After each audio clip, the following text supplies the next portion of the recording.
A very good evening to you. We are coming to you live from Fairmont, the Norfolk Hotel, right here in Kenya's capital, Nairobi. My name is Serfine Achieng Ouma, just about to take you through yet another episode of Kenya Decides as we continue with a countdown to the general election, a program that has seen us have useful conversations to help you make informed decisions when that day comes, when you will be electing the next crop of leadership. And tonight, just a day after the Azimio la Umoja One Kenya Alliance unveiled its manifesto, of course we saw there the presidential flag bearer Raila Odinga, just a day after he was cleared by the Independent Electoral and Boundaries Commission, came forth and explained what his contract with Kenyans is all about. So how many are going to sign that contract? And is the numbers enough to help him, succeed President Uhuru Kenyatta? Of course, we have to wait until August to see how that pans out. But in the meantime, what we will do tonight is to unpack what this contract is all about. What was Raila Odinga talking about that is contained in his manifesto that is centered around a 10-point agenda? And to help me talk about the Azimio la Umoja One Kenya Alliance manifesto is a panel of 3 gentlemen. Just allow me to take you through who they are. And of course, just sitting on my far left is Sylvester Kasku. He is the CEO, Africa Center for Transport, Infrastructure and Regional Integration. Thank you, sir, for creating time for us. And we have Fredrick Okango. He's the Secretary Political Affairs of the KANU Party, which is of course under the Azimio la Umoja One Kenya Alliance. Thank you, Fred. And we have Bernard Wakoli, a governance and a leadership expert. Thank you, Bernard. Thank you very much. All right, so gentlemen, there was a lot of expectations soon after the Raila Odinga Presidential Secretariat announced that Raila Odinga was going to launch his manifesto just a day after he was cleared. Kenyans were really expecting, had high expectations and were hoping to find out what Raila Odinga is all about. And yesterday he did that, the unveiling of the manifesto for his administration. I just want to get your quick thoughts about what what stood out for you about the unveil yesterday. Let me start with you, Bernard. Okay, thank you very much, viewers. What stood out from yesterday's manifesto launched by the Azimio One Kenya Alliance Coalition Party was actually, I can't say there's something very unique that stood out. It's normal. It was a populist kind of gimmicks that was below the expectations of Kenyans. Yeah. So your expectations were not met? They were not realistic, given the time frame that the Azimio was giving.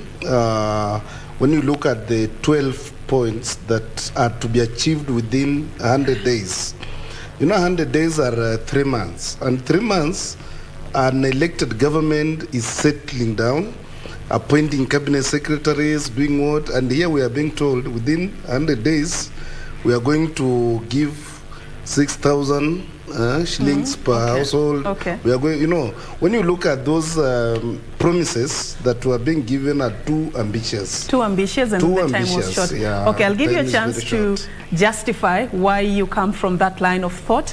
But good we have Fred Okango with us tonight, of course, just to explain more about what this manifesto is all about and how realistic it is. But Fred, before we get into the details of this manifesto, what was the significance of yesterday's event for the Azimio la Umoja One Kenya Alliance? Thank you, Serfine. It is important to note that this is not just a manifesto. This is Azimio agenda. And when this document was launched yesterday, it was the start of transformation that Kenyans have been waiting for. This manifesto can be summarized in 3 pillars: economic revolution, social transformation, and good governance. And therein, we do have 10 Azimio agenda that outlines every aspect of transformation that Kenyans have been waiting for. And therefore, in summary, the reason why Kenyans are now happy is because for the first time we have a document that is not promising, but a document that is committing. If you read that document keenly, you will have what we call the agenda, then what are the opportunities under that agenda, and then what are the Azimio commitments? A commitment is a covenant between the government and the people of Kenya. And therefore, Azimio One Kenya, we believe that with this commitment that we are offering the people of Kenya, that is coming between us and the people of Kenya, it's a contract. We have an opportunity to help the women of Kenya under Azimio la Umoja. We have an opportunity to revolutionize the economy under Azimio la Viwanda. We have opportunity to relook at the devolution under Azimio la Ugatuzi. We have opportunity to look at our healthcare under Baba Care. And if you look at all of it, it tells us that this is more than a manifesto. It is Azimio agenda with inawezekana agenda. We say in Azimio, good people elect good leadership that takes care of the people, secure their lives, and give them safety nets. That is what we believe in. All right. And we look at the key highlights of what you've just described and how you as Azimio la Umoja One Kenya Alliance plan to go about implementing some of those issues. But just also to get your perspective on this, Mr. Sylvester, I mean, I'm sure you've interacted with the document, and you also, followed very closely the remarks by Raila Odinga yesterday. Do you see a document that meets the aspirations of Kenyans, even in terms of how it was packaged, the language that was used, how it was broken down? Do you get a feeling of contentment just going through it, or did it fail to meet your expectations, like Bernard? Thank you very much, and good evening, viewers. First and foremost, what I would like to say is that an agenda for a government in waiting, or a manifesto for an incoming government, is a statement of intent. And with what I saw yesterday, and with what I've seen in the document, I'm satisfied that, number one, the Azimio team have understood what Kenyans are lacking. They've understood what the Kenyan economy is all about. They've understood what the people want, what the people need, and how they want things done, and how they want government run. Number one, the manifesto or the agenda is talking about investing in the people. The people of Kenya have been looking for servant leadership. And the servant leadership that is being presented in the document as the overarching theme is that Kenyans are at the center of the Azimio government policy. Number two, the Azimio government that is incoming has equally understood that the economy needs some sense of reworking. We appreciate that there is progress that has been made, but we cannot move like we don't have to have engines moving us to enable us to climb hills. We need some sort of restructuring, we need some sort of re-engineering of the economy.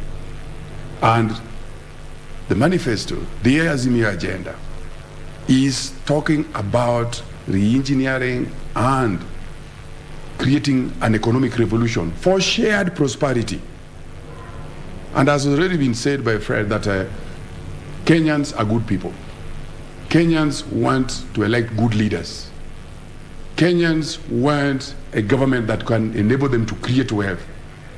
Kenyans want a government that can create the employment opportunities that they are looking for. Kenyans want leadership that can safeguard their interests. Kenyans want a government that will listen to them. Kenyans know very well that if they elect wrong people, or people who cannot safeguard their interests, people who cannot safeguard their wealth, national wealth, if you elect people who, instead of safeguarding that wealth, end up eating it up, or wasting it, or destroying it, then Kenya will be at a worse off place in the future. All right. So in my view, the document has set the pace in the political scene. Those who want to look at it as not being realistic, that is ambitious, ambition is indeed the key drive for any government that wants to perform. If you have no ambition, you have got no business of looking for space to run a government. Right. You must have ambition. Bernard, I'd like to give you a chance to respond to that, that it's a statement of intent.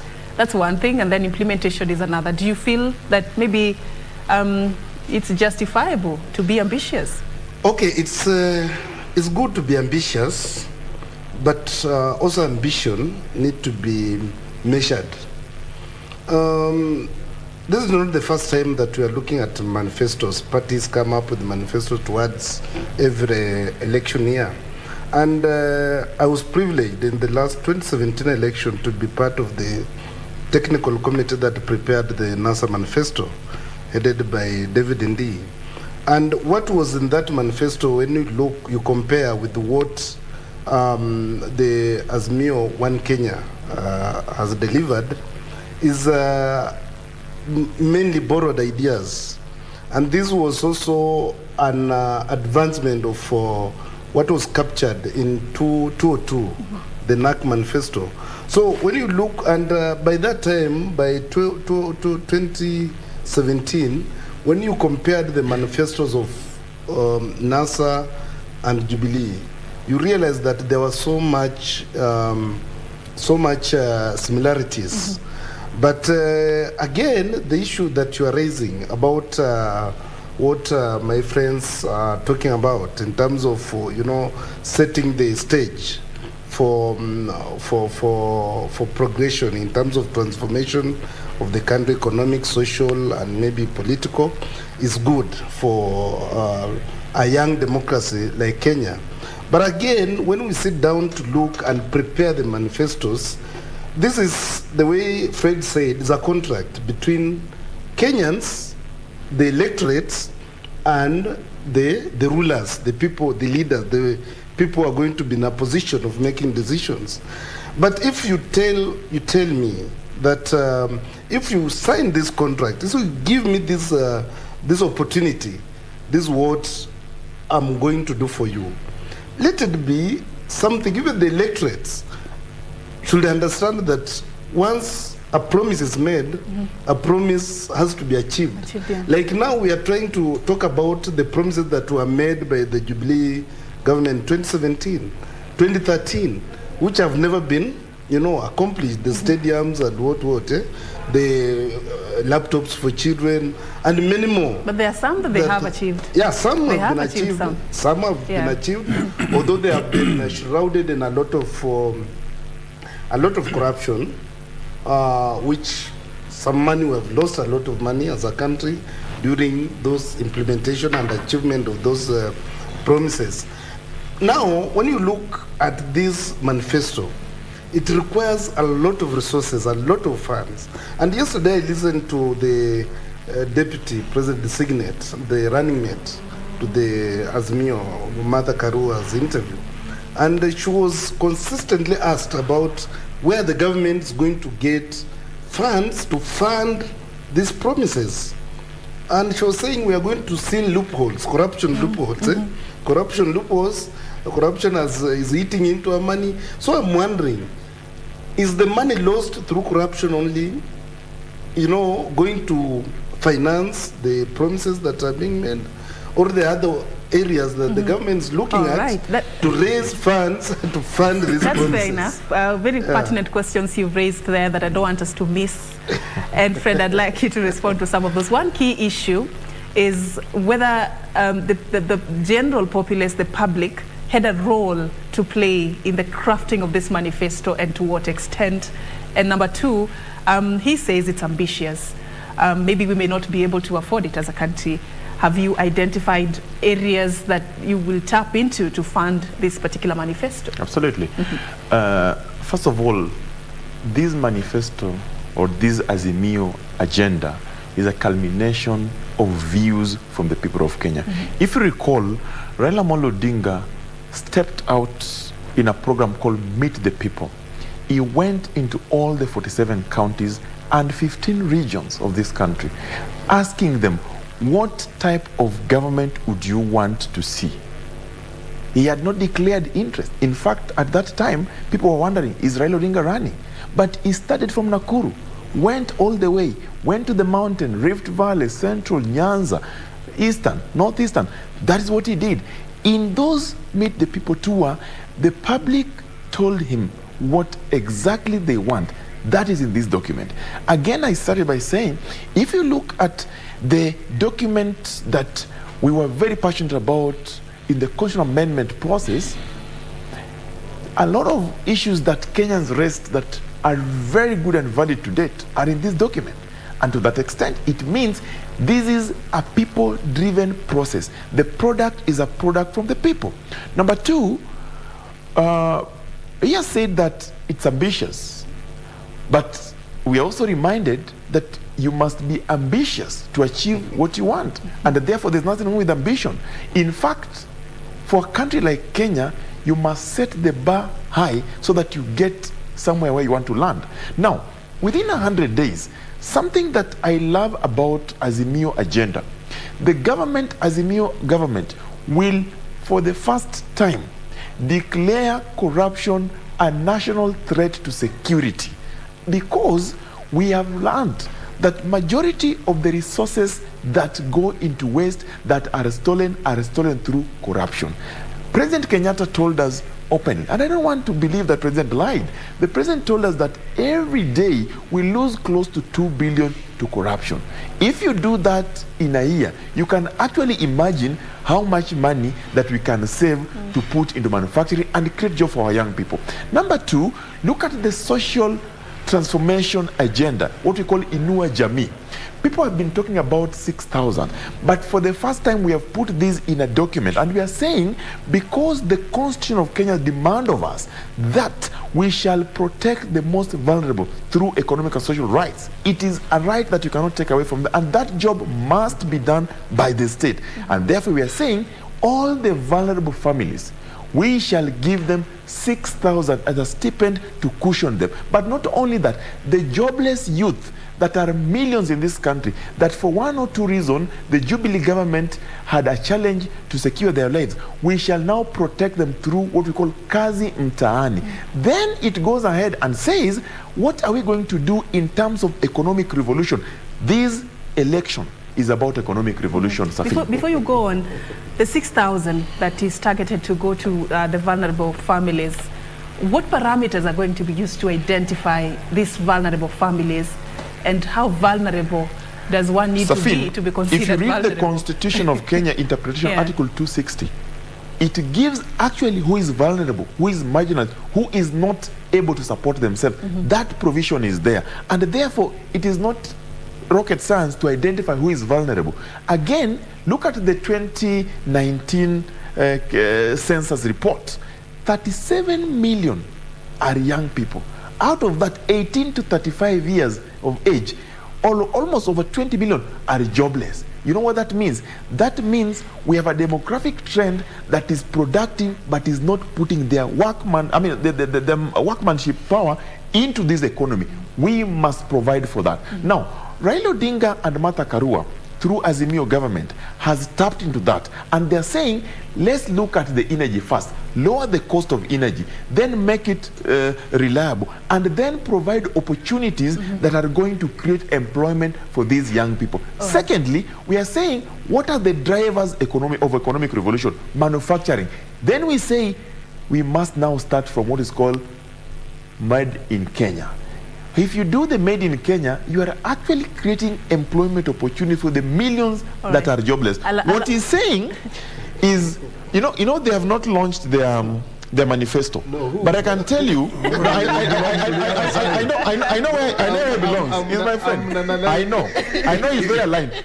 And if he's not aligned, then he must align tonight. Because this election, this election. Are you contesting or something? No, this election is the only election that we must put agenda on the table. Then we must provide an opportunity, and then we must commit to advance towards that opportunity. For us in Azimio la Umoja One Kenya, we strongly believe that the first time in history of Kenya, we are going to see a situation where we have a committed leadership, we have accessible leadership, then we have a people that are advancing to a government that they believe in and they will vote for. We ask the people of Kenya, well said, this is their opportunity. We'll look at that agenda shortly, but Mr. Kasku, is what Azimio la Umoja One Kenya Alliance wanting for Kenya too expensive and unachievable?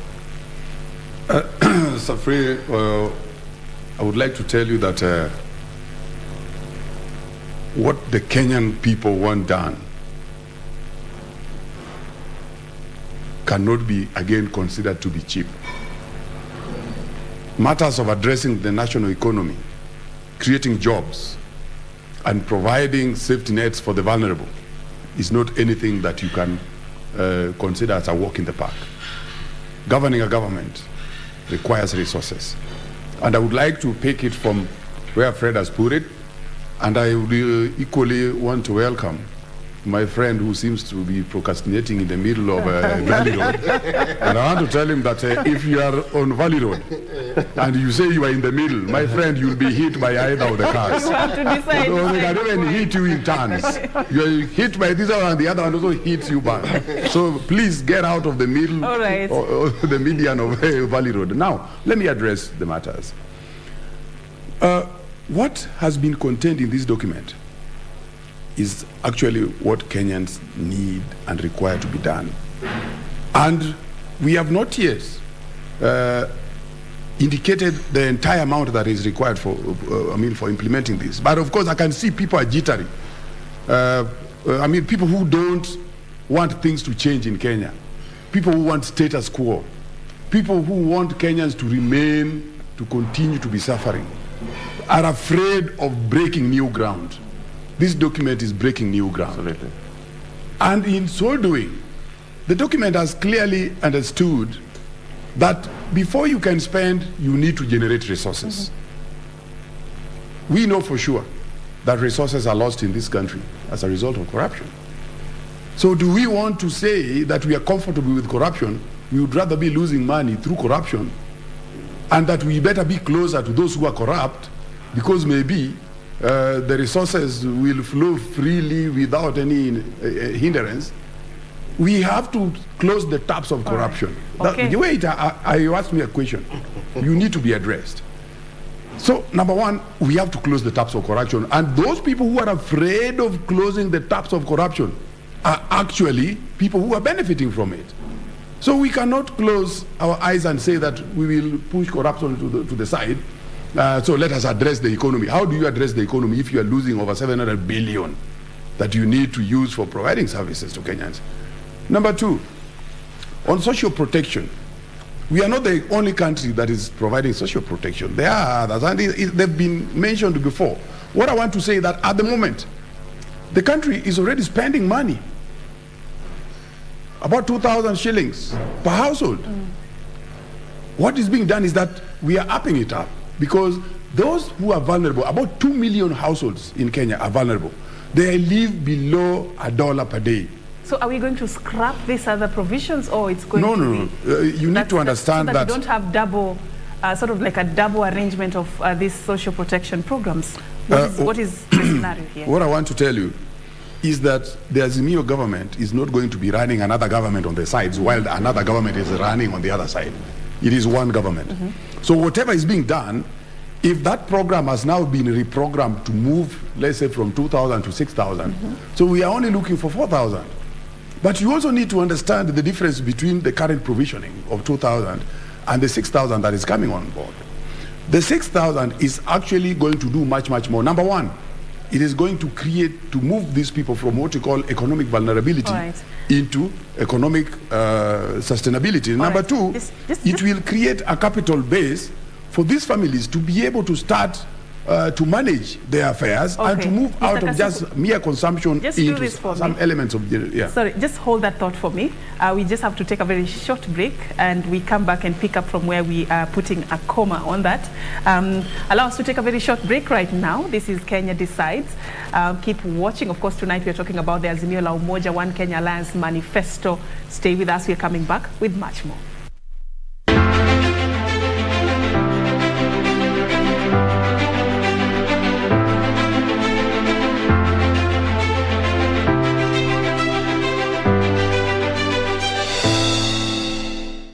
Welcome back, and thank you for staying with us.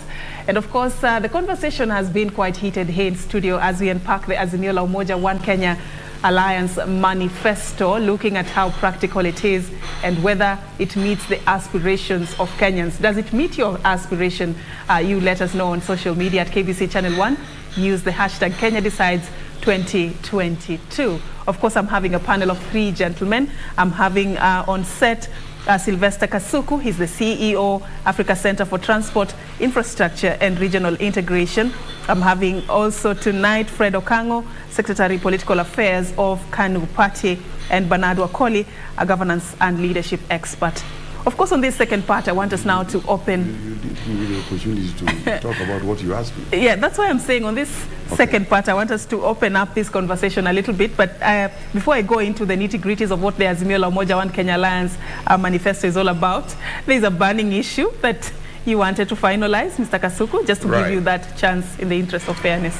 Yes, just because we are setting stage for that detailed discussion, what needs to be understood is that, for example, in 202, you mentioned 202, when we brought in our government, people didn't believe that things could work. People didn't believe that reforms could be done. Free primary education was implemented when everyone else said that it was not going to be possible. It has been done. There is partial free secondary education now because the government is paying for part of it. The rest can be done and will be done. When we came to the year 2007, the Right Honorable Prime Minister had the manifesto of infrastructure.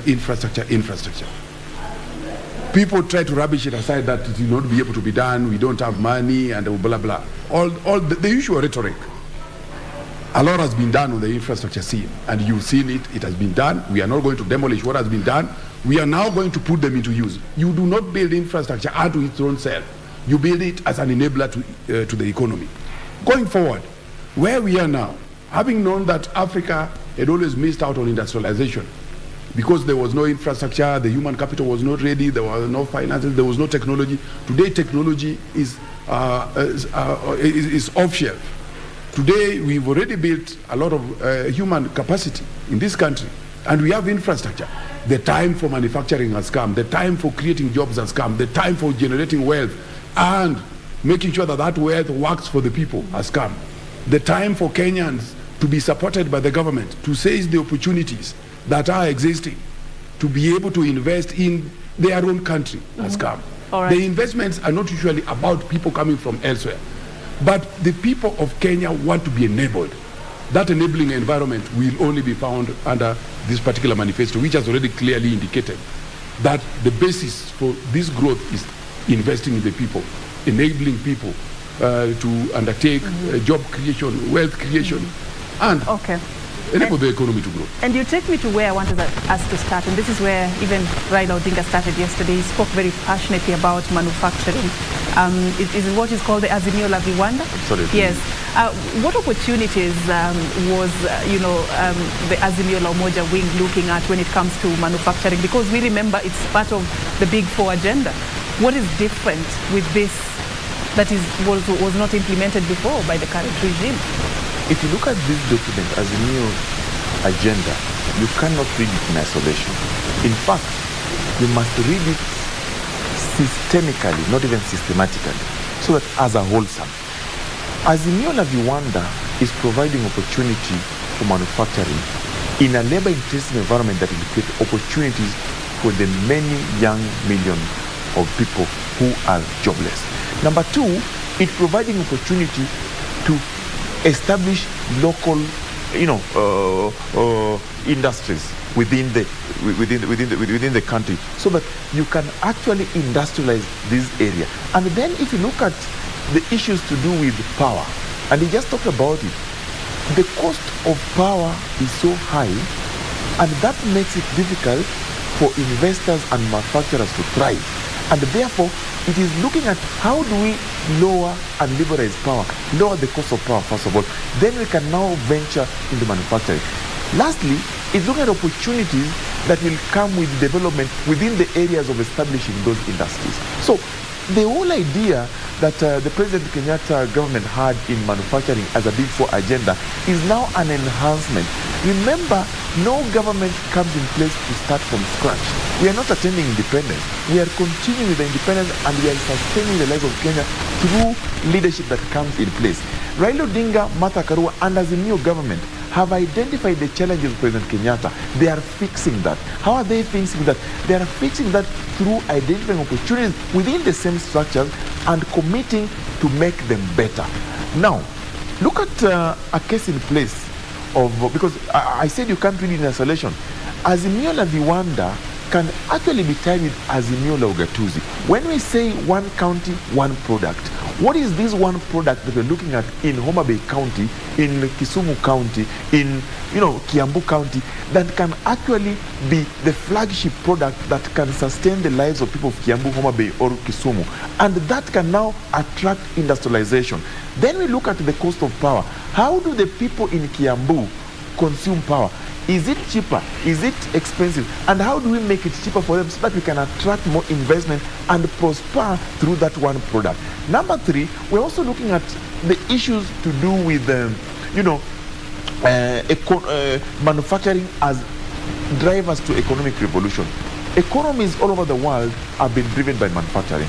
And when you go into manufacturing, first of all, you must ensure that whatever you manufacture has a ready market. You must ensure that whatever you manufacture can be consumed locally. You must ensure that there's value addition. You must ensure that the raw materials are readily available. They're not imported elsewhere.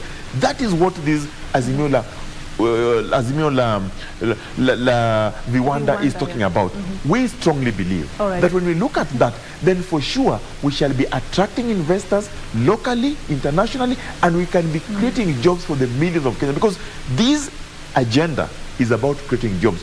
When you create jobs, it's like we are teaching people how to fish. Then they can now fish for themselves. All right. Absolutely. Well said. Bernard, do you think this tapping into opportunities in the manufacturing sector should be a priority for the country? And are you convinced by how the Azimio la Umoja One Kenya Alliance plans to go about it?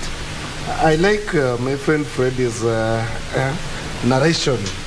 It's very important that we get to understand the agendas stipulated in the Azimio Manifesto. But again, industrialization is good. But as he has put it, industrialization cannot take off without raw material. And I think that's where we would have started from, about how we can ensure the production of raw materials is enhanced. Because when you look at the investment in the agricultural sector, like Kenya is an agricultural country, as in we rely mostly on agriculture. But what is put, the budget that is invested in agriculture is very, very low, to the extent that we keep on again importing what farmers could produce locally.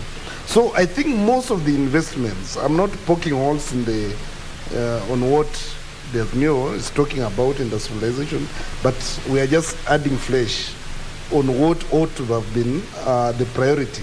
It's about agricultural revolution, to ensure that farmers are get incentives to produce more and they get market for their products. There's part 5 of the Agenda 5 of the Azimio about manufacturing, where they're talking about production of farm inputs, like manufacturing locally of farm inputs, fertilizers, these machineries, and all those mechanization of the agricultural sector. But as we try to mechanize this agricultural sector, are we also looking at a way in which the farms that were initially best producers, like large farms that were there, which have already been subdivided, people are now owning very small pieces of land. I'm talking about practical things, not the illusions of Fred. But do you agree that we export a lot of this raw material and end up buying the finished products, yet we can be able to actually produce the finished products within our borders? Kenya is generally an importing country. We are not exporting country. We import more than what we export. Maybe in the horticultural industry, where we export flowers. But again, investors have moved to other countries like Ethiopia, due to government restrictions. But is it because we don't have the capacity to produce? We have the capacity. What I'm talking about is government to invest in the producers, government to invest in agriculture, government to invest in farmers, give incentives, produce locally. Bernard has read the document. I'm a bit disappointed because you see, all these things he's talking about are actually articulated. When you read Azimio la Umoja, it is there. We are even talking about guaranteed minimum returns. We are talking about investing in the farmer. We are on industrialization. Industrialization and agriculture comes together. Allow him to finish his flow of thought, and then you can be able to come in. Yeah, you need to let me come in. Just allow him to finish. I'm not really focusing mainly on industrialization, but I'm connecting industrialization and agriculture and saying more investment should have been put on agriculture. At the moment, agriculture receives around 7% of government allocation, which is very, very minimal. So what the government should come up with priority areas to ensure that at least more investment is put there. And when you look at other sectors, other parts like youth empowerment, youth empowerment is good. Youth need to be empowered, but not through tokenism. Let us create opportunity. Let's invest in this youth, not giving them tokens. You've said your point. Mr. Kasuku, can you tell me why we import everything, including even toothpick?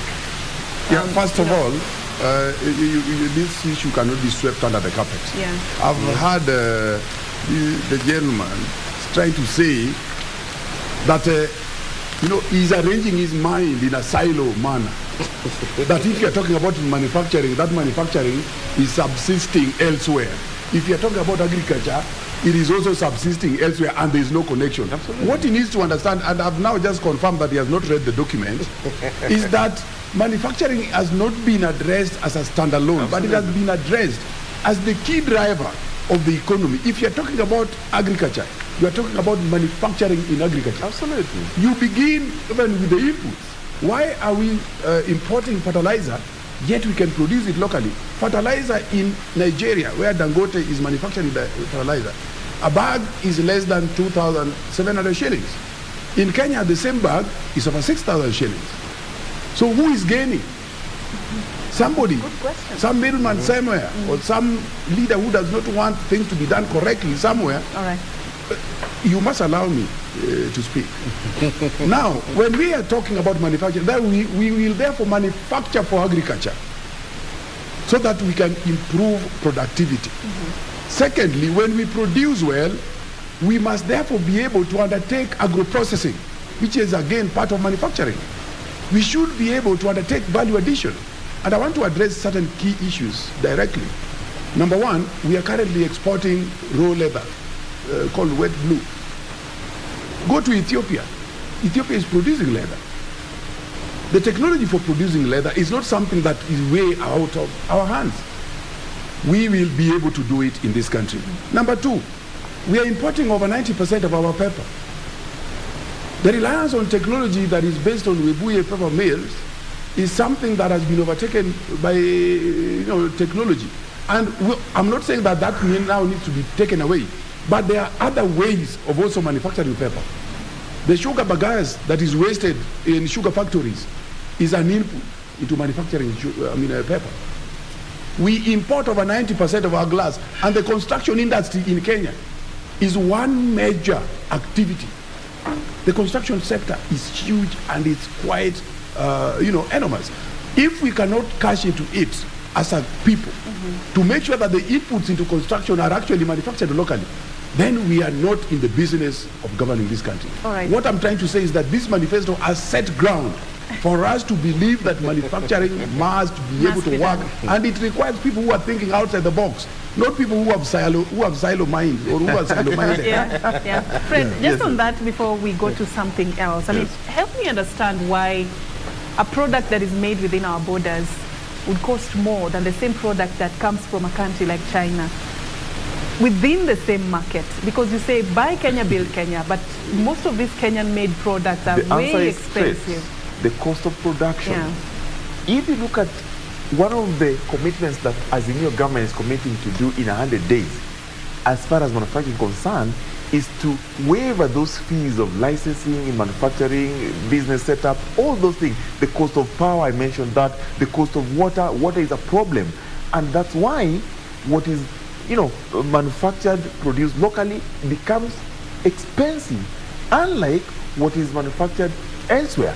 And if we are to achieve buy Kenya, build Kenya, or made in Kenya, then we must look at the factors of production and make the factors of production reachable, accessible, and affordable. Then now we go into that manufacturing with the mindset that it is achievable. And therefore, I strongly believe that when Azimio government addresses the issues of power, energy, addresses the issues of labor, addresses the issues of licensing, addresses the issues of corruption, addresses the issues of water, then for sure we shall be talking about made in Kenya. Okay, Fred. One thing that also came up when Azimio la Umoja unveiled the running it for Raila Odinga was the gender agenda and the gender conversation.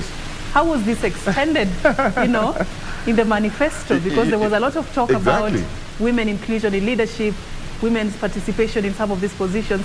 How is the women agenda captured in the Azimio la Umoja? You have hosted me several in your shows, and I've always said, I have spoken for the women because the women of Kenya are capable and suitable. In this Azimio agenda, if you look at Azimio la Akina Mama, one thing that is coming out is that we must now start treating them as special groups, the way the Constitution demands. And that means access to credit. We must look at ways of giving the women of Kenya easy way of accessing credit. We must look at giving them opportunity, economic, social, and political. And the choice of the running mate, Martha Karua, was a very tactful choice. Our competitors did not like that, but they just realized that this was a game changer.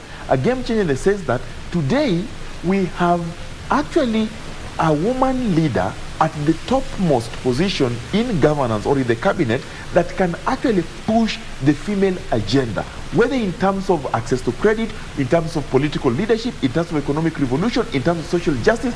That is what we are looking at. Look at that agenda, and we say in Azimio la Akina Mama, we are identifying opportunities for women. And these opportunities for women, we're even going further to look at single mothers who have got no one else to support them. They wake up in the morning, go to Marikiti, buy fruits, come and sell on the roads, and then they go back so their children can feed. Do they have access to money or credit that can enable them establish a grocery? No.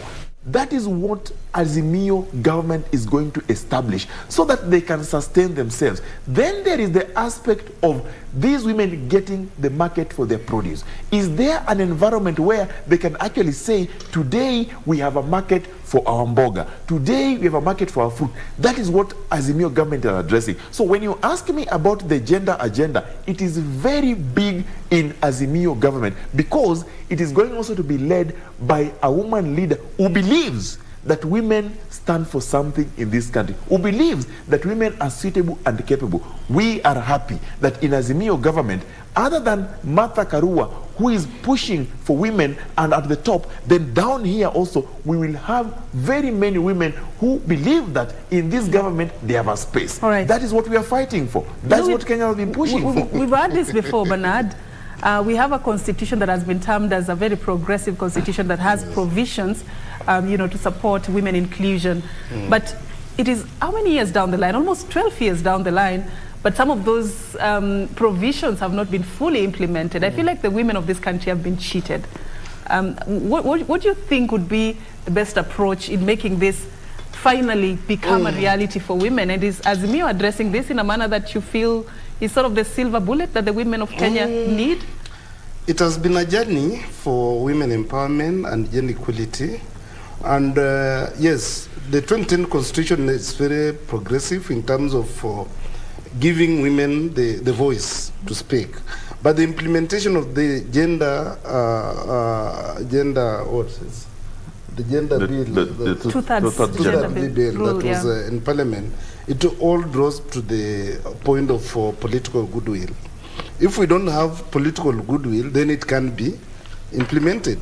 And yes, on that aspect, Azimio is trying, but there's no commitment that I like that suddenly there's points of agreement. but you know, they loves the manifesto. Listen, there's no commitment that the Azimio government is going to implement the two-third gender rule. You know, it will have come automatically from the I think there is a for a woman as a running mate is not a commitment. There is a huge commitment. Okay, settling for women is settling for a woman as a running mate is not unique, because we have had 3 women presidential candidates. Martha Karua Ren was vying in 2013, was a woman. We had Wangari Maathai, we had Ngilu, who have all been, vying. So, I don't know the hype about Martha Karua being a running mate to Honorable Raila Odinga, because we have had women presidential candidates in the past. So, the issue here is about what commitment do we have as coalition parties or as political parties to implement the two-third gender rule? In terms of giving women the opportunity, in terms of access to credit, the Jubilee government is already implementing that. As in, there are a number of access opportunities for women. There are women funds. There are, Wezo Fund is there, and they are all accessible to women who are vulnerable. So, what I thought maybe the Azimio government would have done is maybe to expand the already existing mechanisms of access to credit, rather than saying we are going to support single mothers. It's like separating and putting these single mothers in a small room and saying, you now, we are going to focus on you. What about the rest of the women? Mr. Kasku, if you were to describe an economically realistic and a sustainable approach of addressing the women agenda, what would that be for you? Definitely, my friend has not read the manifesto. It's good that I have the document here. The commitments to improve the participation of women in the national economy. Is it the two-thirds, yeah? Two-thirds is here. Oh, you didn't read the manifesto. My friend, here. Read please for me. Read for us. Read for us about two-thirds. Enforce. You're putting him on the spot. Yeah, he wants to read. And because I know he has not read, so let me read for him. The implementation is there. No, allow me to read for you. Yeah, I'm reading for you. Enforce the not more than one-third gender rule in elective or appointive bodies as provided for in the Constitution with the view to achieving gender parity. So that's not it, isn't it? It's already in the Constitution. Yeah, but now this is the government that is goodwill. This political goodwill. Yes, that political goodwill is there, and it's already shown in as a commitment. We had that in the Jubilee Manifesto. We had that in the Jubilee Manifesto. No, you had it there. Let that matter rest. There's a difference between what you had and what you... You see, Serfine. Allow one person to speak at a time. You cannot have a rotation. You've had your say. You've had your say. No, you put me on the spot. At least Fred to... No, put him on the spot. No, excuse me. Yeah, allow Fred to have his say. No, Fred has spoken too much. No, you will have your chance, Mr. Kasuku. You'll have your chance, Fred. What I'm saying is... I started by saying earlier, this is just not a manifesto. This is an agenda, and it is the people's agenda. If you recall our proposal in the Building Bridges Initiative, we were aware that achieving the two-thirds gender principle was an uphill task, and it requires a government that is committed to do so. One of the demonstrations that Raila Odinga has done that clearly shows that he is in for it is to pick Honorable Wangari Martha Karua as the running mate. And that is a pull factor in the women. And it shows the focus of women as multiplier of wealth. And therefore, we strongly believe that this agenda is going to attract a lot of women into this government to show their goodwill, to show that they have opportunity. The other thing is in appointive positions. The government of the day has got a free hand to ensure that they have a 2/3 gender principle in appointive positions. Forget about the elective, because the elective, the people must decide. In appointive, the president of the day can actually decide and wake up one morning and say, in my government, I'm going to ensure that it is even 50-50. Raila Odinga, yesterday, when you saw the speakers, actually, you were seeing the cabinet secretary speaking in their portfolio. Anyone who is sharp enough would have seen that. I'm telling you. All right, then, among those, also tell me how many women spoke. Okay, you can actually see. So I want to give you all a chance for your round of final words. Let me start with you, Mr. Kasku. Yes, there is one area that we haven't discussed, which is also a major factor in the manifesto, addressing issues of MSMEs. MSMEs, cater for about 40% of GDP, and they employ about 15 million people. But if we look at the aspect of industrialization, because that's why I said that the industrialization agenda in the manifesto is actually ingrained in each and every part of the sectors of the economy. Now, supporting MSMEs to get appropriate work sites, because currently a lot of them are on just road reserves, and it looks like other leaders just want to continue seeing them on road reserves so that they address them. Number two, making sure that technology is affordable to them by assisting them or by supporting them through acquisition of new technology machines to enable them to produce efficiently, to enable them to produce quality, to enable them to have quality assurance in terms of consistency in their production, so that they can also supply government. Okay. The other bit is enabling them to have enough credit, not just putting a small amount which they cannot even borrow to sustain or to support the business they have. There are certain regulations that affect the youth quite a lot. The youth are innovative, but they do not have opportunities with regard to meeting the requirements of regulatory fees, among many other things. The Right Honorable Prime Minister has said that he is going to scrap those kind of requirements. His government will therefore enable the youth to be able to bring on board their innovations, and they be supported by government to participate in the manufacturing agenda. Fred, let me go to Bernard. Very quickly, your final thoughts. Oh, final. Okay. Yeah. I think manifestos are good for any government, any government in waiting. And it will be very, very important to see the Kenya Kwanza manifesto, so that we put these things on the scale. Really unfortunately, Kenyans don't read these documents. Kenyans, majority of them, vote on tribal, ethnic lines. If we could interrogate these documents that are being produced by political parties and coalition parties and put our leaders to account for the promises that they make. This is just a promissory, it's like a promissory note, promising to achieve a certain agenda. By the end of this period, like the Honorable Raila Odinga is talking about 100 days, and gave around 12 achievements that need to be achieved within those 12 days, 12 for, within the 3 months. Are we able as Kenyans to hold him accountable to that All right. achievement, so that we don't just look at the fanfare about the unveiling of manifesto, feel happy, feel excited? We need to interrogate and realize that this is things about our lives. I think there are 100. I'm really pressed for time. We have issue. Azimio agenda. It's a cogent agenda. It's an agenda from the people of Kenya. The people of Kenya, this is your agenda. You have an opportunity to vote for a government that believes in you and a government that you believe in. We are saying we are good people as Kenyans. We only deserve the best from our leaders.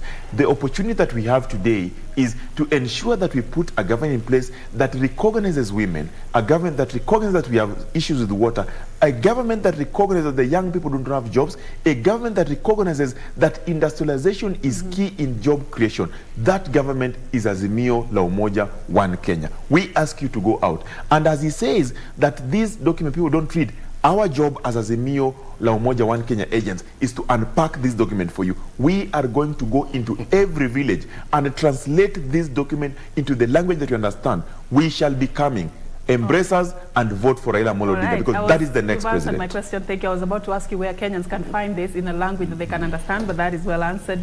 Wait for that, session where the Azimio la Umoja agents will be coming to you to explain what the manifesto is all about. So thank you so much for watching Kenya Decides tonight.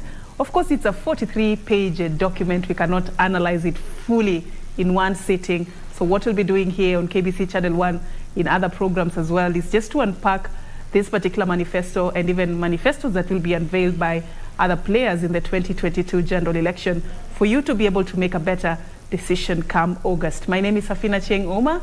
Have a good night and God bless. We've been coming to you live from Fairmont, the Norfolk Hotel.